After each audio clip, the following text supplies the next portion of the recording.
My name is Jane Borowski, host of Invisible Tears. This podcast will be about my story in my words, talking about my own personal experiences in self-healing. I do not claim to be a therapist, counselor, or a licensed psychologist. Hello, my name is Amanda Bedard, and I'm the co-host, producer, and editor of Invisible Tears. I'm a Reiki master, certified professional life coach, spiritual coach, wellness coach, and a counseling practitioner. Some of the content you will hear in this podcast may be disturbing to some. Viewer discretion is advised, but it is our hope by putting this information out there that we may help others to heal. We will always be a platform for truth and healing. Brought to you by Glassbox Media. This is Invisible Tears.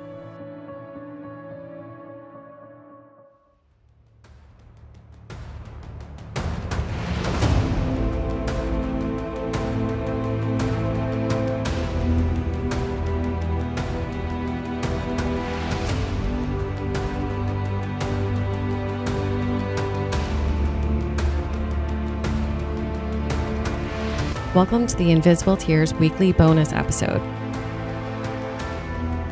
where we react to the Dark Valley episode that dropped last week.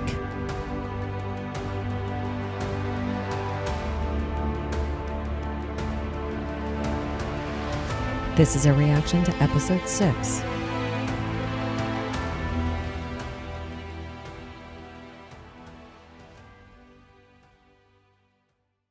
Welcome to Invisible Tears. Thank you for being with us today. We are doing our reaction episode for Dark Valley, and we are on episode 6, and I'm here with Amanda and Drew. Hey guys, how's it going?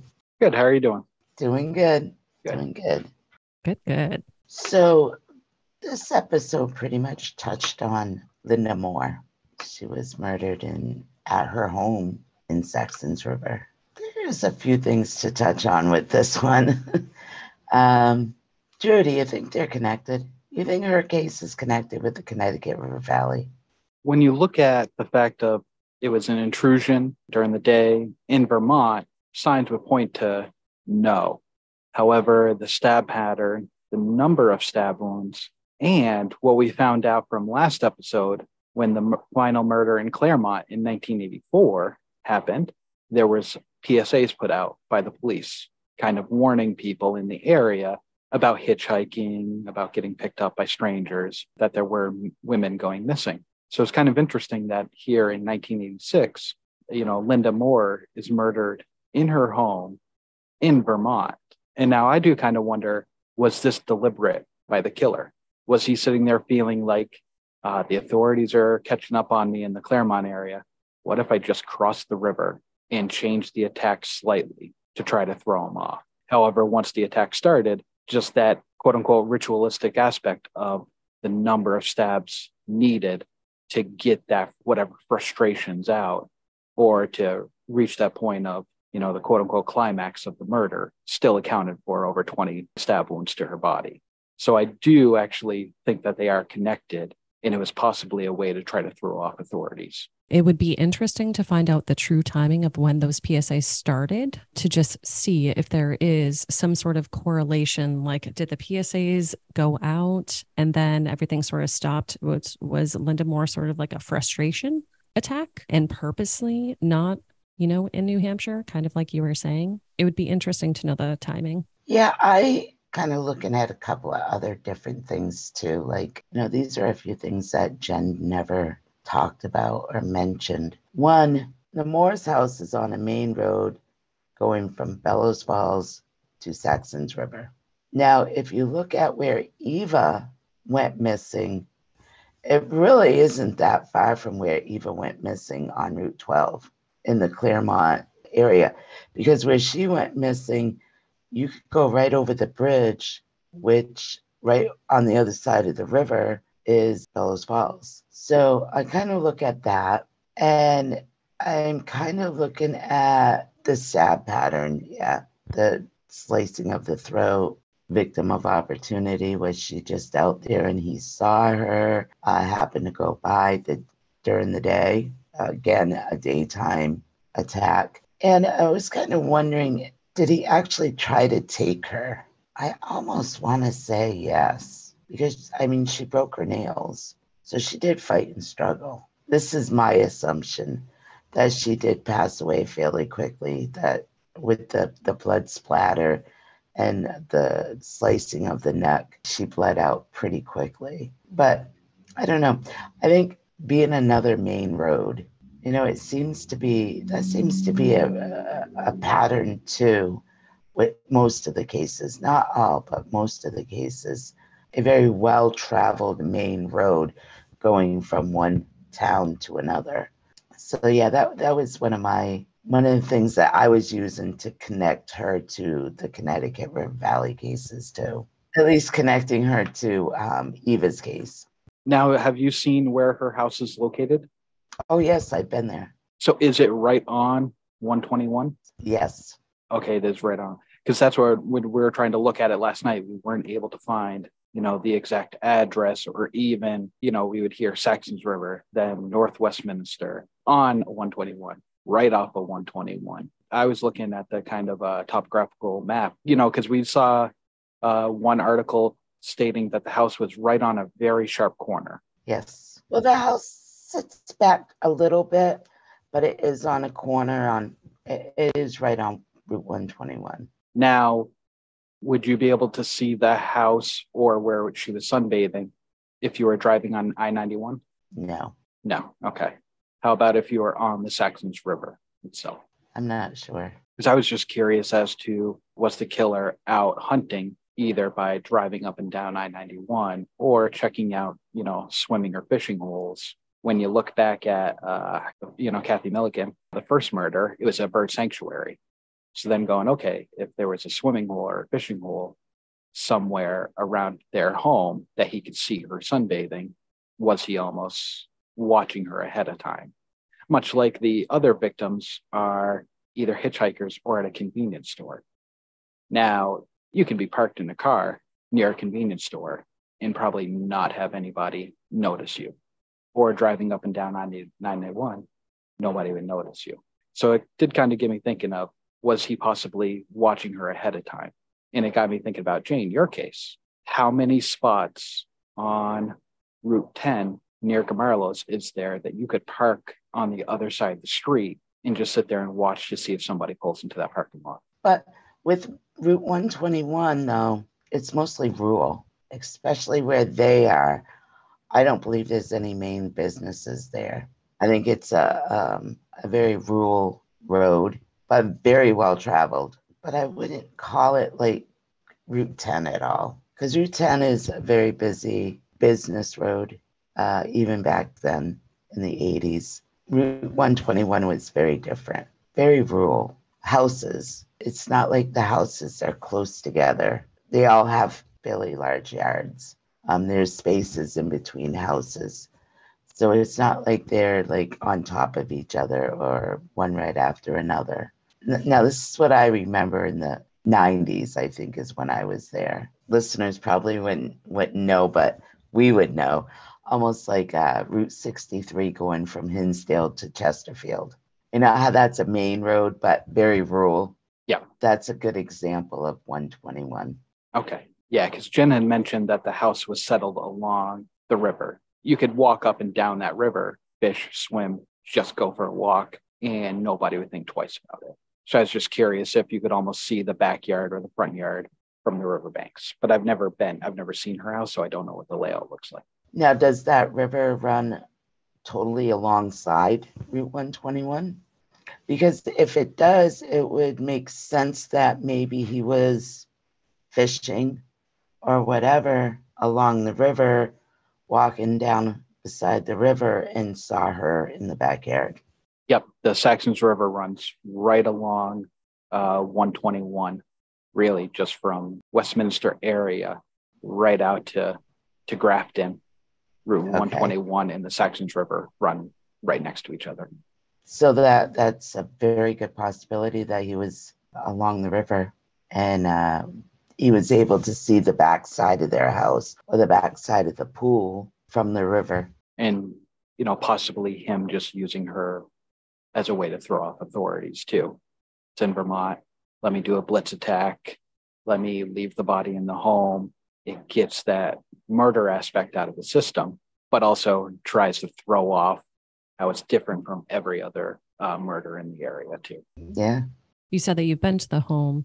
When you met Steve, was that the home that you went to? Did he still live in that same residence? Oh, yes. Yes. Wow. Okay.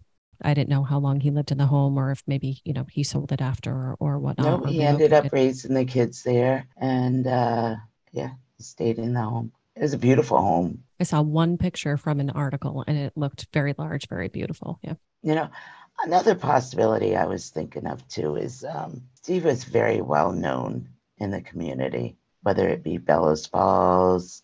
I know he owns, even today, he owns several businesses, property, a lot of apartment buildings. He has numerous rentals. So I often wonder if maybe it was somebody that had crossed paths with him and they were kind of stalking him but her at the same time. Small community, especially in the 80s. Everybody knew everybody.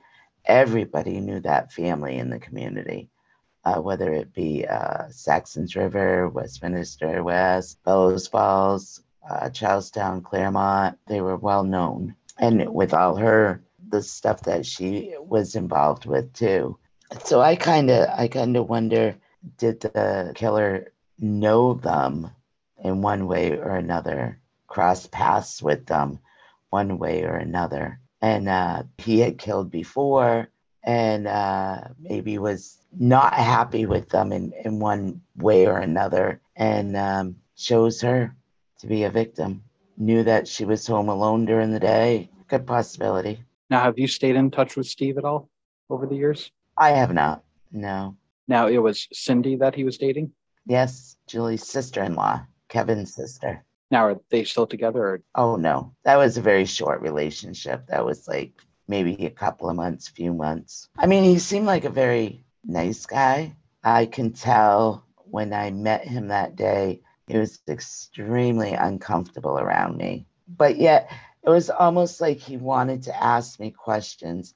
He wanted to talk to me, but like so many people back then, didn't know how to ask me questions, didn't know how to start the conversation. I think he probably didn't know how I felt about him with so many things going around about him. And Cindy was kind of upset that he was so intoxicated that she just kind of like made the visit rather short. I know when I left, he said that he would love to have met me again, meet up with me again, and it just never happened.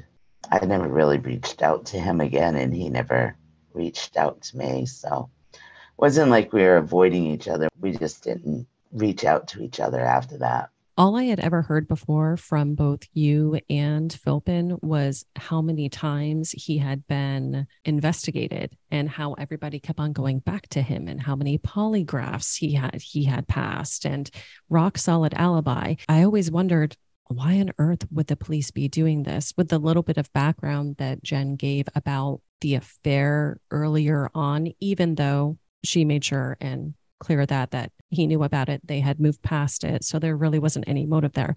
But with learning that piece of information, I sort of understood a little bit more from the police perspective. Do I think that they need to keep on going back to him? No, not at all. But it was interesting for me to hear. I had never heard that piece of information before. I had not either. And I think the way he reacted, I think they felt like he went back and he wrote his employee that check, and I think that they found that odd.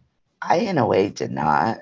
I mean, he's a businessman. The guy needed a check. You got to do what you got to do. And everybody grieves differently and handles things differently. And honestly, I don't know how I would react. I don't know what I would do. Exactly. It really just sounded like he was in shock. And so he reverted back to the frame of mind that he could have control over and could focus on. I think a lot of people, when they go into shock and they start grieving, they'll actually just focus back on work, especially if they're extremely work oriented. I know I do it. I've known lots of people that do it. So I think that's what it was. It really was just shock. And the only way he knew how to react was to go back on autopilot. Yep. That's what he needed to do. Yep. Yeah, I agree. Now, have you stayed in touch with Chris, Linda's son? I have not. Okay. Matter of fact, I've been trying to contact him, but I have not been successful. I do have Allison on my Facebook. Actually, Allison and I share a birthday together. Small world. We don't talk about her mom. Chris is kind of like protective over her, especially way back when Nicolau was in the picture and we were trying to get, in contact with him. He was extremely protective over Allison. Hopefully one day soon I'll be able to sit down with Chris and talk to him. Yeah, because I was curious too, because when I was reading some articles about Chris's name was being mentioned as he was being spoken to by reporters, it was revolving around when Nicolau's name was brought to the case. So I was curious, what's Chris's thoughts on Nicolau as a suspect, or does he truly believe it was just Lynn Carty found somebody to try to tie the pieces together? Back when the Nicolau thing came about and Lynn was trying to contact Chris, I also was trying to contact Chris, and I did get an email from him. It was shortly after the Brattleboro Reformer article about it. And, Chris is like, you're sweet, you're nice. I know you've been through a lot, but I really don't see any evidence or real connection with Nicolau in these cases, especially my mother's. And of course, that at that time is when I was putting out there, oh, it's Nicolau that attacked me. So Jen had put on Dark Valley on the episode, she had quoted Chris in the paper that Jane's attacker was not my mother's attacker. I think he was referring to the article in the Reformer when I was saying it was Michael Nicolau. So he was responding with, no, it was not Michael Nicolau that attacked and killed my mother. I don't think he's really technically saying she was not connected to the Connecticut River Valley murders. I think he was just responding to my response of, back then, I felt like it was Michael Nicolau. See, and I found a statement from Chris last night searching that stated, person of interest in Jane's case should be reviewed to exclude as a person of interest in Linda's case. So I took that as, okay, if they're able to find somebody tied to your case, does it tie to Linda's case or not? Because then that clearly identifies whether her case is part of the serial attack or not. That was how I interpreted it. Yeah, and I can't help but think they must have some kind of DNA with her case, especially with the broken fingernails. There's got to be some kind of DNA or some kind of forensics with her case. He was in the house, got to be some kind of fingerprints. Did they compare fingerprints that they found in their house to fingerprints they found on my car? Did they go as far as to do that to either include or exclude one of us from the Connecticut River Valley cases? I have a lot of questions about that, but I really tend to believe that they have some kind of DNA from her crime scene. She had to have scratched him pretty good to break her fingernails. That was a very strong sign of she fought him pretty good. I would like to see them go further with what they found at her crime scene compared to what they lifted off my car. I wish they would go further into that. But we're also talking about two different states, Vermont and New Hampshire, unfortunately. We'll be right back after a quick word from our sponsors. And now back to our episode. Based off of what we heard in the episode, there's another composite, there's another sketch that's floating around besides the composite that was created from Jane. And it's the one with the military glasses. Just so everyone knows, it sounds like that person not only is not a person of interest, they're not a suspect, because based off of what Philpin said, they were just very quickly, he was found, he was identified, and he was very quickly discounted as a person of interest or a suspect. So just so people are aware that like that's a piece of like misinformation that's like out there, like the other sketch that's out there isn't actually the killer. It was a witness that they wanted to talk to and they later identified. So I think it's important for everybody to realize that and note that. Exactly. Very good point. I don't understand why that sketch is still floating around. It shouldn't be. It should be taken out. It should be taken off. He's been identified. He's been questioned. He's been cleared. Why is it still up there as a person of interest? I don't understand it. It really does need to go away. Or have some kind of explanation with it online, because if you look it up, there's no explanation. I didn't even know that that person was ever identified until I heard this episode. That was news to me. And quite a few of the images that I found actually put your composite right next to that one. And I mean, don't get me wrong. I mean, there are characteristics where the face does look similar. I mean, obviously this face has glasses, but with people putting it side by side and comparing it, it's like, whoa, whoa, whoa. Now we know that this was just a witness. Yeah. Just the person they wanted to speak with. They identified him and they did speak with him and they cleared him. So, yeah, they really need to stop putting that composite next to my composite, or put right across the picture identified and cleared or something, because people still look at it and think that he's a person of interest. And for those of you that are just listening, if you want to pop over to our visual on YouTube for this episode, I will actually put up a picture that is the picture that we're talking about that's circulating out there so you all can see it. So just to circle back a little bit, I was able to find the article where Philpin is quoted saying that there actually wasn't any DNA evidence during the Linda Moore attack. So found out that she did break her nails. Was it on the killer or was it on something else? Was he trying to drag her out of the house and she was grabbing onto the wall or whatnot? Very good possibility. I guess it all depends on where they found the broken fingernails. I don't know. Oh, that's interesting. Good find, Drew. Yeah, very good find. Who knows? Maybe the Vermont State Police will be a little bit more forthcoming than New Hampshire State Police. So what do we think about Linda? In what sense are you referring to? Well, you figure she was what, in her early 30s. She liked to go out with her girlfriends. She sounded very social. She did. She sounded extremely social with everything in her life, with the school, with all of her volunteer work, with her friends, liking to go out and, I don't like to say party, but I guess she liked to go out and have a few drinks with her friends. And she did seem like very much like a social butterfly. Oh, there's the butterfly. Honestly, based off of those pieces of her personality, I can actually relate with her, especially like in my early 30s too. That was very much my sort of personality too. Very social, maybe not always necessarily going out to like, a bars or whatever, but out and about with friends and socializing and just, having fun, living life. Yeah, that was me. I was going to say her personality seems on the other side of the spectrum as the previous victims. Would you agree? Oh, yes. Yes, very different. So it's one of those, if she is part of the Connecticut Valley, then the personality traits does not really matter to this killer's mind. I mean, he has somebody as outgoing as Linda, and then somebody as reserved as Ellen Freed. Yeah. Yeah.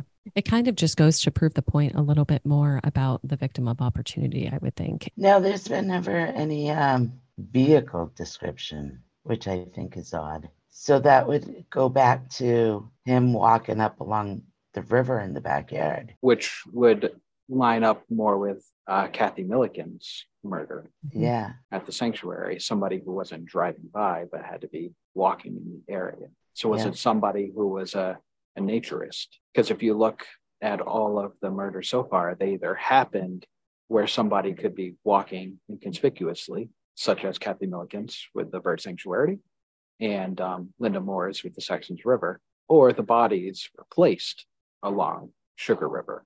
Yeah. And what I'm finding too, and what I've been also noticing is he doesn't stand out, especially with like Eva. If she went with him willingly, she was hitchhiking, especially with like Bernice. If Bernice was, trying to find a ride, Ellen, we still don't know if he walked up to Ellen to ask her a question or if it was a blitz attack. And it's all during the day, or most of it. Most of them were during the day. Almost seems to me as if he doesn't stand out in any way. Like he's not like super creepy or fits in well with society as far as looks and the way he dressed or anything. That is something that I've been thinking about because the guy that attacked me definitely did not seem like strange or, scary, or he would have fit in well with the community. Like he would have been stood out. Does that make sense? Yeah. He can blend well. Blend well, Yep, he yes. can blend well in both his appearance, the way he conducts himself. So that all actually also alludes to a little bit more of he doesn't come off to people as weird. I would think that he would have a pretty high intelligence and be able to really like sort of compartmentalize outwardly seeming like a normal, blendable, non-rememberable person, but then being able to flip that switch. Yeah. I think that piece is actually a pretty common characteristic for serial killers. Yep, sure is. So the last thing that I have is, Jane, you brought up something I had never really actually thought about too much prior, was you brought up the fact that if you hadn't survived, would Dennis still be in jail today? Yeah. It would have been easy enough to pin the murder on him. It was Sure young would enough. have. Yep. Yeah, I think when we heard that part, because Drew and I actually listened to the episode together, I think when we heard that part, we both just looked at each other and we were like, whoa, it's something we never thought about. And you bringing up that point was really eye-opening. Yeah. And Dennis drinking with his friends and them not remembering something, I find that extremely hard to believe. Yeah, the poor guy, he had to sit there and explain why he had two different colored shirts on that night, which he really didn't. Yeah, I've thought about that a lot over the years, and you see it a lot on the news. The spouse is blamed for, the murder, and yet years later is cleared. And that goes back to Steve, too. It's like just because he was a person of interest, his reputation is tarnished because people will always, and will always have that in the back of their minds that there's a good possibility that he's the one that murdered her. No matter how much he tries to clear himself, has cleared himself, whether you like the guy or not, you got to look at the facts. And he has more than cleared himself over the years, but yet people still have that thought in their minds. Was it him? Could it have been him? A few years back, I heard it. I forgot, I was working on something. Maybe I was at one of my jobs and we were talking about the cases, and somebody had mentioned Linda Moore, and their automatic reaction was, "Oh, it was the husband. Everybody knows it was the husband." It's like, no, he's been cleared.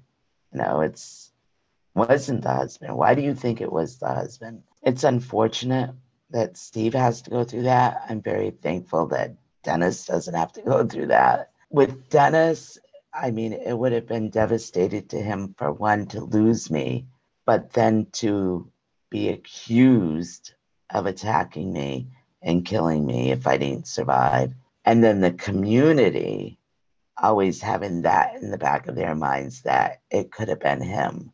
I mean, that would have been a horrible way for him to, live his life. I mean, he was barely 20. I said several times before they came to me and said he was cleared that it wasn't Dennis. I didn't know until afterwards the extent that they actually questioned him, especially when I was in the ICU. I mean, this poor guy is worried about me. He's worried about his unborn child. All he wanted to do was be in the ICU with me. but yet he's also being questioned. How do you answer questions about something so horrific when you're already mentally going through so much, but yet you're so worried about saying the wrong thing in the wrong way? I can't imagine what he went through. He doesn't talk about it. As far as he's concerned, Dennis is like, I was cleared. You survived. Our baby survived. That's all that matters. He doesn't dwell on it. He's just pretty much moved past it. That's good. Yeah. I can imagine how traumatizing that was, especially to experience at 20. Yeah, exactly. I mean, he was really young then. And of course, has never experienced anything like this, So yeah, it was a lot for him. He's moved past it and he's good. But, the unfortunate thing is Steve can't move past this because, again, Linda's case is unsolved. The only way Steve would ever be able to really clear his name with the community that has doubts about him is if her case was solved. And that's very unfortunate. Now, Jane, you talked about speaking with other coworkers and stuff about the cases. Do you recall Dennis ever relaying to you that he had discussions with like coworkers or people, or does he just not really talk about it over the years? Yeah, he doesn't really talk about it. I think the way he feels about everything is, I survived, our daughter survived. It was 35 years ago. There hasn't been, that we know of, any cases after mine. It feels like I'm, fairly safe today. I think those are his concerns. Dennis is all about moving forward. He doesn't dwell a lot on the past. He's never been a man to hold grudges. Like Invisible Tears, that's our project. He's okay with me doing this project with you guys. But as far as having anything to do with the project, he'd rather step back and not have anything to do with it. He has never even heard one of our podcasts. Oh, wow. He knows that this is something I feel like I need to do. But for him to be involved, he just doesn't feel like he adds anything to it. If he were to get involved with this project, or maybe even just listening to some of the episodes, it may bring him back to a place that he's like okay with not being at. And that's difficult. So I respect his opinion and wishes. Yes. Oh, and I do too, very much so. He's never really talked to me about what he went through right after my attack, or what he experienced, what he witnessed, what he saw. But he spoke with other people about it. He still feels a great deal of guilt that we were not at the fair together and we didn't leave together. But he doesn't talk about it much. And, I'm okay with that. I've been with the man for 37, almost 38 years. I know how he is. I know how he thinks. I know his boundaries. I know what to talk to him about, what not to talk to him about. And I totally respect what he does not want to talk about. Yeah, I believe my dad and Dennis have talked about you and your case maybe 2 or 3 times over the how many decades that they've been friends. So yeah, it's just one of those, and it's understandable. Dennis he's somebody who's not outgoing if he doesn't want to be too.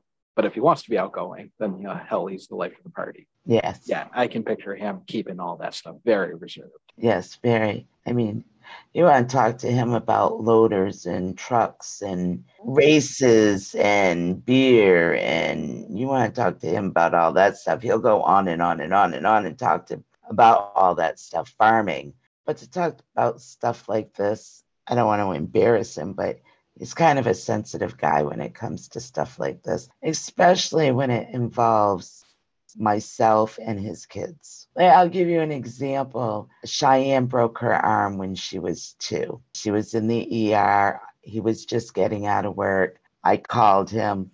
He immediately, I was almost at the ER and he beat me to the ER. He walked into the ER. We walked into her room and she was like, "Hi, Papa." And he just broke down. When it comes to stuff like that, he's super sensitive. Oh, especially when it comes to Cheyenne. Him and Cheyenne are super close, but that's the way he is. But yet he's a big burly guy and he could be tough. And doesn't like to show a lot of emotion in front of other people except for family. And I think that's a lot of the reason why he doesn't like to talk about a lot of this, because he doesn't want to show that emotion. It's just not him. Yeah, there's only one story that I can recall where Dennis did show emotion in public. It was when Dennis was out at the bar, and a classmate of mine when I was in elementary school, Dana Pratt, was killed in a car accident because his uncle was drag racing somebody. And it was maybe less than 6 months after that, Dennis saw the uncle out at the bar having a good time. He grabbed him, said, "What the fuck are you doing here, baby killer? Get the fuck out of here." And Dennis, being as big as he is, can intimidate the hell out of anybody. So I remember hearing that and just going, that really struck a nerve with him for him to actually act out like that in a public setting. Oh, yeah. You endanger a child when a child has no control. I mean, you do something very stupid like that. He, for one, is going to call you out, and it angers him. He does not like that whatsoever. We've never hit our kids. I've probably been the yeller. He's the more, get out of my face, I don't want to talk to you right now. But we have never spanked our kids. And you put a child in danger when that child has no control over the situation. That struck a nerve on him, yeah. I think what it sounds like is that there's this super real and very deep down core piece of Dennis where, like, at his soul, like at his core, he is a protector. Like, that in and of itself is what he is. I mean, exactly what he did, like when you were attacked, Jane, like getting to the hospital, how he was there with you through ICU, through surgeries, through every time you woke up. He was there. He never left your side, even afterwards, always making sure that you weren't alone, making sure your car was fixed. You didn't see the car before the car was fixed, keeping newspapers away from you. Like, he's the protector. Yes. And that is his identifiable role. Yes, very much so. Describes him to a T, and he loves his family, like loves his family unconditionally, like wholeheartedly. All great qualities.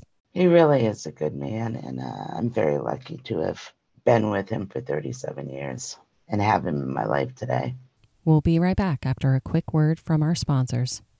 And now back to our episode. Now, I do have one last statement and question, Jane, and this is probably something to actually take home to Dennis. With every case that we've looked at, there has been the rumor or the question of, did the killer know the victims? There was that rumor came up with Bernice and Ellen, and also very loosely around Linda. Jane, was there ever a very loose acquaintance of either one of you that kept following up on the case or asking how you were doing every couple of years? Somebody that you might not say is a friend, but somebody that Dennis might either see at the lumberyard or up at the farm that knows you guys, but you wouldn't necessarily be like, hey, let's come over to the house for a beer. What a good question. Nobody really comes to mind. But now I'll tell you what, it will now. I will be paying attention. And think back to somebody that would be in their 60s to 70s nowadays, or passed away within the last 15 years, but always would randomly catch up when seeing you guys. Yeah. Like, hey, anything new with your case or anything like that? Yeah, I really got to think about that. Let's readdress that question again. We will. This was the question I've had written down for a couple of weeks that I was just waiting for the right time to ask you about it. Wow. Yeah. Let's readdress that question in the next couple of episodes. Yeah, because it's one of those, it doesn't necessarily have to be from Hinsdale. It could be somebody from the West Brattleboro area, up the Claremont, the Putney area. Yeah. I actually have one last question, and this is addressed to both of you guys too from the episode. What do you guys think of Bert, the telepathically psychic eyewitness? I think it's interesting how Dr. Philpin said, he's never been in the house, but described that living room to a T. That was very interesting, especially having someone like him actually say that. I believe that for whatever reason, he was brought into that house spiritually and saw what he saw. What about you, Drew? Take it with a little bit of a grain of salt. Really? Yes, but I don't know why. Can't really explain how there is some validity to his statement because he did know so much of the layout of the house and everything like that. But how common is the layout of their living room? compared to other houses in the area. If you do look at the outside of one house, you can see kind of the structure, how many other houses in the area have the same structure and are going to have the same layout of the house. But what could he have gained by coming forward with this information? I mean, supposedly he even gave a name, which would be interesting to know who that name was. I don't know. I guess it really gets to how descriptive did he get with the house? Did he get descriptive with furniture, pictures on the walls, the color of the carpet? Or did he just get descriptive with where the rooms were in the house, the construction of the house? Exactly what he brought forward. Was it exactly the layout of exactly how the living room looked? Or was it more of a, oh, when you walk in the front door, the living room's on the left? Which, if you look at the house, you can take a pretty damn good guess that the living room is going to be on the left-hand side when you walk into the front door. Just as a wild guess. You got a 50-50 chance it's either on the right side or the left side. That's where it would be nice to get a little bit more clarity on what actually did the psychic bring forward as far as detail that made them actually bring his name forward, and the fact that we actually still know it to this day. There had to have been some validity to it. Don't really know. A lot more information is needed on that guy. I think, Amanda, we need to find him. I'm actually going to try and contact him and approach him with a little bit of a different approach, right? You might be a lot more open of talking to him and being like, I believe what you say. What's a little bit more of the detail? Well, and that's exactly the sort of approach that I would take with him. I understand the way that his story sounds. I understand that if you've never experienced what he experienced, you would think that he was crazy. But my thoughts immediately go to, number one, what did he have to gain with recounting that, with going into that trance? It's not like he went super public and was like, I am all knowing, and there's none of that, right? He doesn't want to speak with people now about it. And I'm sure it's because of the way that possibly the situation was covered. And I can tell you guys that I've actually experienced what he did,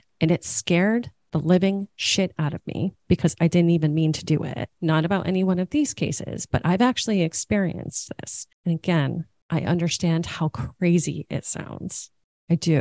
But I personally do believe that people do have the ability to channel and to see things like this. We may never know the reason, but I'm going to try and get a hold of him and see if I can talk with him a little bit, hear a little bit more specifically about like what he did see, and maybe even about the backlash that he got from seeing it. You know what I mean? Oh, totally. Yeah. I have more questions for him too. I guess you would know this, Amanda. It's really not clear when he came forward with this information at how many years back, but say it was, 30 years later. Is he going to remember specifics? Is he going to be able to recount what happened, what he experienced? Is he going to be able to bring it back? I'm not sure if he will. I guess it all depends on the person and how impressionable the experience was for him. I don't know if there's some sort of documentation that he has as well, as far as like sort of like what he recounted, not just being in like the police files, because I know that the police spoke with him and questioned him, and that's when all this came out. So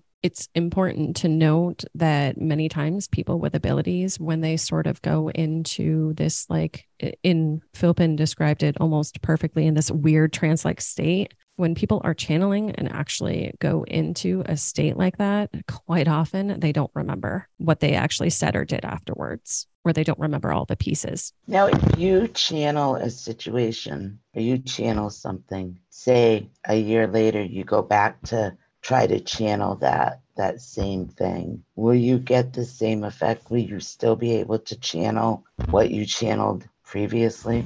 Most of the time, yeah. And most of the time when I'm doing specific work too, I'll actually do like automatic writing. I'll actually do writing along with it to help it flow. And especially if I reference that back, all of that will come back in my memory. Now, was Bird identified in newspapers or from Jen's research?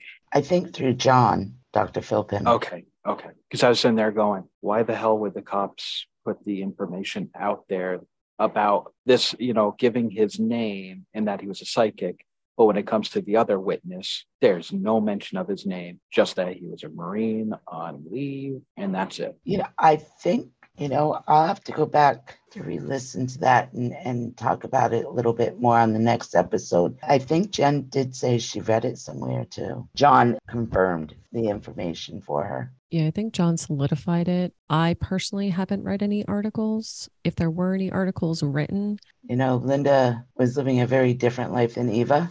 She was living a great life. She was married. She had 2 wonderful children that were in school. She was involved with a lot of nonprofits, started a lot of programs, had a successful husband, extremely smart, beautiful. She was very beautiful. She was living a good life when this monster took it from her. It's unfortunate that her children had to grow up without their mom. Even though they turned out to be wonderful people and very successful people, it was good to get to know her. Jen, again, did a beautiful job describing her life before it was tragically taken. She absolutely did.